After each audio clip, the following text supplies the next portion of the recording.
तो कहानी की शुरुआत एक आइलैंड से होती है जहां सैम नाम का एक रिपोर्टर हर जगह की फोटो ले रहा था। यहाँ हम देख पाते हैं कि सैम जिनकी भी तस्वीर ले रहा था वो सभी सो रहे थे। दरअसल 3 दिन पहले इस आइलैंड पर रहने वाले सभी लोगों को ना जाने क्या हुआ कि वो सभी अचानक से सो गए। जो भी लोग जहाँ भी थे वो सब वहीं सो गए, जैसे कोई स्विमिंग पूल में ही सो गया था। तो कोई बस में, पर इनमें से जो किस्मत वाले लोग थे वो उस वक्त अपने घर में थे। साथ ही इन सभी लोगों को क्या हुआ है इसका पता किसी को भी नहीं चल पा रहा था, क्योंकि इन सभी के अंदर किसी तरह का कोई भी बदलाव नहीं हुआ था। बस फर्क इतना था कि अगर इन सो रहे लोगों को इनकी जगह से हटाया जाता है तो उन सभी का ब्लड प्रेशर अचानक से बढ़ जाता था। इसलिए जो जिस हाल में था उसे वहीं छोड़ दिया जाता है, फिर चाहे वो अपनी कार में हो या पेड़ की डाल पर ही क्यों ना सो रहे हो। रिसर्चर्स और डॉक्टर्स यहाँ पहुंचकर सभी का चेकअप करते हैं, मगर उन्हें कुछ भी नहीं पता चलता कि आखिर ये सब कैसे हुआ है। अब जो भी लोग बाहर से आए थे उन पर इस चीज का जरा भी असर नहीं था। इस कारण सभी डॉक्टर्स और रिसर्चर्स यहीं अपना कैंप डालकर रहने लगते हैं ताकि वो इस चीज के पीछे की असली वजह जान पाए। साथ ही किसी भी रिपोर्टर को इस आइलैंड में घुसने की इजाजत नहीं थी, लेकिन सैम चुपके से किसी तरह यहाँ घुस आया था। उसे हम एक बस के अंदर की फोटो लेते हुए देखते हैं, जिसके अंदर कई सारे लोग शांति से सो रहे होते हैं। उनमें से एक औरत के हाथ में सैम एक गोल्ड फिश को देखता है। अब यहाँ वही एक चीज थी जो कि हिल डुल रही थी, तो सैम उसे अपने साथ ले जाता है ताकि वो उससे बात कर सके और सैम को अकेलापन न महसूस हो। यहाँ गौर करने लायक बात ये थी कि इस आइलैंड के जानवरों और पक्षियों को भी कुछ नहीं हुआ था। फोटोज लेने के बाद सैम एक घर के अंदर जाता है जहां वो एक लड़की को उसके बिस्तर पर सोते हुए देखता है जिसका नाम स्टेला था, और उसे देखने के बाद सैम चुपचाप उसको वहीं सोता हुआ छोड़कर दूसरे कमरे में चला जाता है। जिस दौरान वो देखता है कि इस घर के बाहर 2 रिसर्चर्स खड़े हुए हैं जिन्हें वो छिपकर देखता है। असल में अगर सैम के बारे उन्हें पता चल गया तो इसके लिए सैम को सजा भी हो सकती थी। उनके वहाँ से जाने के बाद सैम चुपचाप दूसरे कमरे में जाकर सो जाता है। फिर रात में वो एक सपना देखता है जहाँ वो स्टेला को ग्रोसरी स्टोर से सामान लेते हुए देख रहा था। यहाँ जब स्टेला सैम पर बिल्कुल ध्यान नहीं देती तो सैम उसे उसका नाम लेकर बुलाता है, जो सुनकर स्टेला उससे पूछती है कि तुम्हें आखिर मेरा नाम कैसे पता। जिसके साथ ही सैम की नींद अचानक से खुल जाती है। वो देखता है कि अब सुबह हो चुकी है और फिर सैम को हम रेडियो सुनते हुए देखते हैं, जिस दौरान वो सो रही स्टेला से बातें भी कर रहा था। फिलहाल अब सैम तैयार होकर फिर से कुछ फोटोज लेने के लिए निकल जाता है। बाहर आकर वो एक आदमी को देखता है जो पेड़ पर ही आराम से सो रहा था। इसके बाद सैम एक चर्च में जाता है जहां कई सारे लोग मौजूद थे। सैम उन सभी की फोटो लेने के बाद वहीं बैठ जाता है, जिस बीच अचानक से उसकी वहीं आंख लग जाती है और वो सपने में फिर से स्टेला को देखता है। दोनों एक दूसरे के सामने सामने बैठे हुए थे, जहां स्टेला सैम से पूछती है कि क्या तुम यहाँ पैसों की लालच की वजह से आए हो? अगर ऐसा है तो अभी यहाँ से लौट जाओ। इस पर सैम उससे बताता है कि मैं यहाँ पैसों के लिए नहीं बल्कि तजुर्बे के लिए आया हूँ, जिससे मुझे बाद में पैसा कमाने में मदद मिलेगी। सैम के इतना कहते ही उसकी नींद टूट जाती है और वो चुपचाप वापस घर आ जाता है, जहां वो स्टेला की चीजों को देखने लग जाता है, जिसमें से उसे स्टेला की एक डायरी मिलती है जिसे वो रोज लिखा करती थी। सैम उसकी इस डायरी को पढ़ने लग जाता है और जैसे जैसे वो इसे पढ़ता जा रहा था उसे ऐसा लग रहा था कि मानो वो स्टेला से और ज्यादा जुड़ता जा रहा हो। सपने में स्टेला अब उससे काफी अच्छी तरह बातें करने लग गई थी, जिससे सैम पूछता है कि तुम्हें इस लंबी नींद के दौरान क्या महसूस हो रहा है। इस पर वो बताती है कि कभी कभी तो सब कुछ एकदम शांत लगता है, लेकिन कभी ऐसा लगता है कि मैं किसी गहराई में लगातार गिरती जा रही हूँ। वो सैम से बताती है कि मैं सबसे आखिरी में सोई थी, शायद यही वजह थी कि मैं उस वक्त घर पर थी। बाकी सबसे पहले मैंने अपने पियानो टीचर को सोते हुए देखा था। वो पूरी क्लास के सामने अचानक से सो गए और उसके बाद से इस चीज ने यहाँ के हर एक आदमी को अपनी गिरफ्त में ले लिया। फिलहाल ये तो सपना था, लेकिन हकीकत में अगले दिन सैम फिर से बाहर जाता है, जहाँ वो एक जगह एक कार को देखता है जिसमें काफी सारे गुब्बारे भरे हुए थे। वो जब इस चीज को अपने कैमरे में कैद कर ही रहा होता है,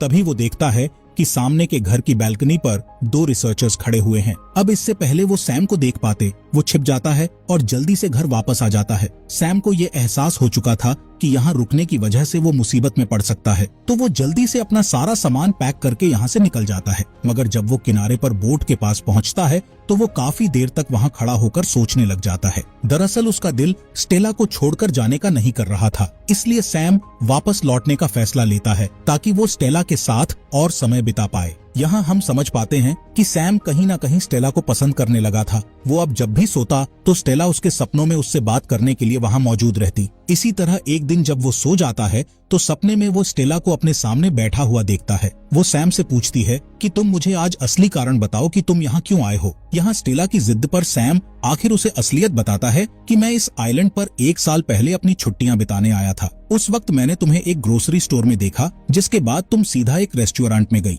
जहाँ मैं भी तुम्हारे पीछे जा पहुँचा, पर मेरी हिम्मत ही नहीं हुई कि तुमसे कुछ कह पाऊँ। मुझे तुम पहली नजर में ही पसंद आ गई थी, लेकिन उसके बाद फिर कभी हम मिले ही नहीं। इसलिए आज मौका मिलने पर मैं यहाँ तुम्हारे लिए आया हूँ, ताकि तुमको और अच्छे से जान पाऊँ। फिलहाल सपने से बाहर आने पर असलियत की दुनिया में सैम ग्रोसरी स्टोर से घर का कुछ सामान लेने के लिए जाता है, जहां उसी वक्त 2 रिसर्चर्स भी कुछ लेने के लिए आते हैं, जिसमें से एक सैम को वहां देख लेता है, मगर सैम वहां सोने का नाटक करता है, जिसे चेक करने के बाद इन लोगों को जो भी लेना था वो लेकर चले जाते हैं। उनके जाते ही सैम वहां से अपने मतलब का सामान लेने के बाद काफी मजे करता है और फिर वो वहां सो रही कैशियर के पास सामान के पैसे रखकर चला जाता है। जब वो घर पहुंचता है तो सैम देखता है कि एटिक में भी कुछ सामान रखा हुआ है, इसलिए वो वहां जाकर देखता है तो उसके हाथ एक टेप रिकॉर्डर लगता है, जिसमें स्टेला ने अपनी पसंद और नापसंद के बारे में सब कुछ अच्छे से बताया था। कैसेटे का पहला साइड सुनने पर सैम को जानने को मिलता है कि स्टेला को काफी अजीब चीजें पसंद है, जैसे कि बिना सर की बार्बी डॉल, फ्लोटिंग फ्लेमिंगो और खास करके टाइपराइटर की आवाज उसे काफी ज्यादा पसंद है। इसलिए सैम स्टेला की सारी पसंद की चीजें लाकर रख देता है, ताकि जब भी वो जागे तो ये सब देखकर काफी खुश हो। इसी के साथ स्टेला ने बताया होता है कि मुझे बीच पर एक लॉन्ग ड्राइव पे जाना अच्छा लगता है। ये बात सुनते ही सैम फिर से अपनी सपनों की दुनिया में चला जाता है, जहां वो देखता है कि स्टेला उसके साथ लॉन्ग ड्राइव पर जाने के लिए तैयार है, जिसके लिए स्टेला एक सोते हुए आदमी की कार में जाने को बोलती है, जिस पर सैम बोलता है कि हमें चोरी नहीं करनी चाहिए, लेकिन स्टेला का कहना था कि हम चोरी नहीं कर रहे हैं, बल्कि हम तो कुछ देर के लिए उसकी कार बोरो कर रहे हैं। अब यहाँ स्टेला की जिद के सामने सैम को झुकना पड़ता है और दोनों उस आदमी के घर घुसकर कार की चाबी लेकर आते हैं। ड्राइव के दौरान सैम देखता है कि स्टेला कितनी खुशदिल लड़की है। यही वजह थी कि सैम को उससे प्यार हो गया। अब जैसे ही सैम अपने इस सपने से बाहर आता है, वो देखता है कि स्टेला के घर पर कुछ डॉक्टर्स उसे देखने के लिए आए हैं। दरअसल ये लोग हर हफ्ते इसी तरह चेकअप करने के लिए आते हैं, जिन्हें देख सैम जल्दी से अलमारी के अंदर छिप जाता है। डॉक्टर्स स्टेला को अच्छे से चेक करने के बाद यहाँ से चले जाते हैं। उनके जाते ही सैम अलमारी से बाहर आता है और फिर वो स्टेला का हाथ पकड़कर उसके बगल में लेट जाता है। यहाँ वो स्टेला से काफी सारी बातें करता है, जिसके बाद अगले दिन सैम फिर से एटिक में जाता है, जहाँ वो टेप रिकॉर्डर का दूसरा हिस्सा सुनने लग जाता है, जिसमें स्टेला ने अपनी नापसंद के बारे में बात की थी। इसमें स्टेला ने खास करके अपने अकेलेपन को लेकर बात की हुई थी। वो बताती है कि भले ही मैं अकेली रहती हूँ, लेकिन ये अकेलापन मुझे बिल्कुल भी पसंद नहीं है। जिस बात के साथ सैम फिर से स्टेला से बात करने अपने सपनों में पहुंच जाता है, जहां वो स्टेला से कहता है कि मैं तुम्हें कभी अकेला नहीं छोड़ूंगा। साथ ही वो ये भी बोलता है कि हर किसी का एक सोलमेट होता है, तो हो सकता है कि हम दोनों एक दूसरे के सोलमेट हो। उसकी इस बात पर स्टेला बोलती है कि मुझे तो ऐसा नहीं लगता। यहाँ उसके इस जवाब से सैम को एहसास होता है कि शायद वो यहाँ फालतू की वजह के कारण रुका है, इसलिए वो एक बार फिर से यहाँ से निकलने की कोशिश करता है, मगर इस बार भी वो नहीं जा पाता, बल्कि वो वापस आकर स्टेला की पसंद की चीजें बनाकर खाता है, जिस दौरान उसे हमेशा की तरह फिर से सपने में स्टेला दिखती है, जो कि उससे बोलती है कि तुम यहाँ से चले जाओ, क्योंकि जिस स्टेला को तुम डायरी और रिकॉर्डर की वजह से जानते हो, वो असली स्टेला से काफी अलग है। यहाँ सैम को भी एहसास होता है कि स्टेला सही कह रही है, जबकि ये सब उसके सपनों में हो रहा था। सैम तीसरी बार यहाँ से जब निकलने की कोशिश करता है, तो उस दौरान उसे ना जाने क्या हो जाता है कि सैम को काफी ज्यादा प्यास लगने लगती है। वो जितना भी पानी पीता, उसकी प्यास उससे बुझ ही नहीं रही थी। इसके साथ उसे नींद भी आ रही थी, जिससे वो समझ जाता है कि अब इस चीज का असर उस पर भी होने लगा है, और वो गिरते पड़ते किसी तरह से वापस स्टेला के घर में आता है, जहाँ पहुँचते ही उसे नींद आ जाती है, मगर अगली सुबह वो जाग जाता है। यहाँ सैम समझ चुका था कि अब जल्दी ही वो भी यहाँ के लोगों की तरह लंबी नींद में चला जाएगा, इसलिए वो स्टेला के लिए कई सारे नोट्स लिखता है और फिर कुछ देर बाद वो बाकियों की तरह ही गहरी नींद में चला जाता है, जिसके कुछ दिनों बाद हम स्टेला के शरीर में कुछ हरकत देखते हैं। यहाँ स्टेला नींद से बाहर आ चुकी थी, जिसके शरीर ने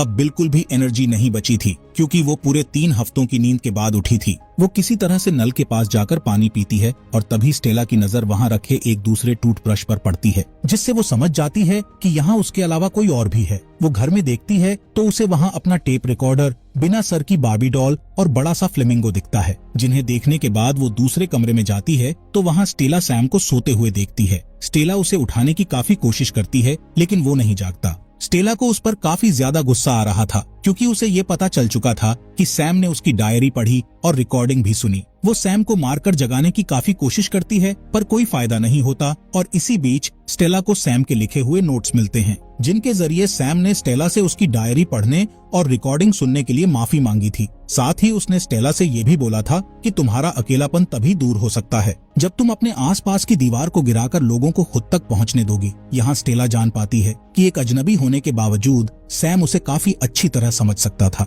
इसलिए अब वो सैम का उसी तरह ख्याल रखने लग जाती है जैसे कभी सैम स्टेला का रखता था। इस दौरान स्टेला को सपने में सैम दिखाई देता है, जिससे स्टेला उसकी पसंद, नापसंद और बाकी चीजों पर कई सारी बातें करती हैं। और फिर कुछ दिन बीतने के बाद जब स्टेला एक सुबह उठती है तो सैम वहाँ नहीं होता जहाँ पर वो सोया था। उसे ढूंढते हुए स्टेला किचन की तरफ जाती है तो सैम उसे वहाँ मिलता है। इन दोनों को एक दूसरे से मिलकर ऐसा लग रहा था जैसे कि ये इनकी पहली मुलाकात ना हो, बल्कि दोनों एक दूसरे को काफी अच्छी तरह बातें कर रहे थे। उन्हें एक दूसरे के बारे सब कुछ पता था। यहाँ दोनों एक दूसरे से हाथ मिलाते हैं और फिर एक दूसरे की बातों में पूरी तरह से खो जाते हैं। अब मूवी के आखिरी सीन में हम बस में उसी औरत को नींद से जागते हुए देखते हैं जिसके हाथ में गोल्ड फिश थी। यहाँ हम देख पाते हैं कि उसमें अब एक नहीं बल्कि 2 मछलियाँ थीं, जो काम जाहिर है कि सैम का ही है। इसके जरिए वो बताना चाहता था कि इस फिश की तरह स्टेला अब अकेली नहीं रही, क्योंकि अब वो उसके साथ है। और इसी के साथ ये मूवी यहीं पर खत्म हो जाती है। दोस्तों, आपका दिल से शुक्रिया हमारे फॉक्स एक्सप्लेनर हिंदी चैनल को सब्सक्राइब करने के लिए।